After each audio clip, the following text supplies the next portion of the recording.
राम राम साथियों। क्या आपने कभी गंगा जल की बोतल सालों तक रखी है और देखा कि वो खराब नहीं हुआ? अगर कोई पानी महीनों में सड़ जाता है तो गंगा जल सालों तक कैसे शुद्ध रहता है? अगर ये सिर्फ आस्था है या इसके पीछे कोई छुपा हुआ विज्ञान? आज इस वीडियो में हम जानेंगे गंगा जल के पीछे छुपा वो वैज्ञानिक और आध्यात्मिक सच जो आपको चौंका देगा। और अंत में मैं आपको वो कारण बताऊंगा जिससे समझ आएगा कि गंगा सिर्फ नदी नहीं, कुछ और है। तो वीडियो को अंत तक जरूर देखें। हम सबने देखा है, साधारण पानी कुछ दिनों में बदबू देने लगता है।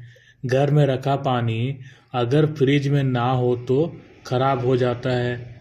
लेकिन कई घरों में दादी नानी की पुरानी अलमारी में रखा गंगा जल सालों बाद भी वैसा का वैसा मिलता है। क्या ये सिर्फ संजोग है या हमारे पूर्वज कुछ ऐसा जानते थे जो आज की पीढ़ी भूल चुकी है? पॉइंट वन, वैज्ञानिक कारण। पहला कारण है बैक्टीरियोफेज।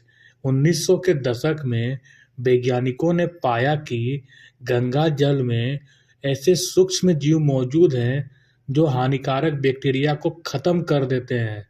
एग्जाम्पल के रूप में, अगर पानी में कीटाणु जाए तो ये सूक्ष्म जीव उन्हें नष्ट कर सकते हैं। लेकिन सवाल है, ये सिर्फ गंगा में ही क्यों? दूसरा पॉइंट, हिमालय से आने वाले खनिज। गंगा का जल हिमालय की चट्टानों से होकर गुजरता है, जहां से इसमें कई प्राकृतिक खनिज मिलते हैं। एग्जाम्पल के रूप में, जैसे कुछ प्राकृतिक मिनरल्स पानी की गुणवत्ता को लंबे समय तक स्थिर रखते हैं। लेकिन क्या सिर्फ खनिज ही वजह है? तीसरा पॉइंट, ऊर्जा और मंत्र। हजारों सालों से गंगा किनारे मंत्र, आरती और साधना होती आई है। क्या ध्वनि और भावना पानी की संरचना को बदल सकती है? एग्जाम्पल के रूप में, कुछ प्रयोग बताते हैं कि ध्वनि तरंगे पानी के पैटर्न पर असर डाल सकती है। तो क्या गंगा जल में सिर्फ रसायन नहीं, ऊर्जा भी है?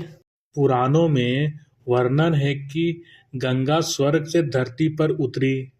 भगवान शिव ने उसे अपनी जटाओं में धारण किया। अगर इसे प्रतीक माने तो इसका अर्थ हो सकता है ऊर्जा को नियंत्रित करके शुद्ध रूप में प्रवाहित करना। इतिहास में कई विदेशी यात्रियों ने भी लिखा कि गंगा जल लंबे समय तक खराब नहीं होता। तो क्या गंगा जल कभी खराब नहीं होता?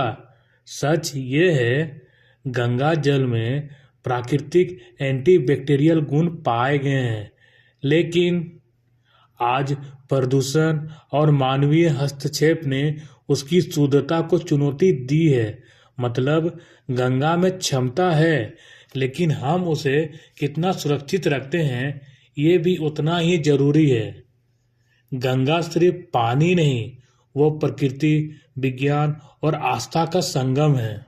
अगर आपको लगता है कि हमारी प्राचीन सभ्यता में छुपा ज्ञान आज भी प्रासंगिक है, तो वीडियो को लाइक करें, द अननोन पाथ को सब्सक्राइब करें और बेल आइकन दबाएं ताकि आप ऐसे ही रहस्यों की सच्चाई सबसे पहले जान सकें। और अब एक सवाल, क्या गंगा जल की शक्ति सिर्फ विज्ञान है या हमारी श्रद्धा भी उसकी ऊर्जा बढ़ाती है? आप क्या सोचते हैं? नीचे कमेंट में जरूर लिखें।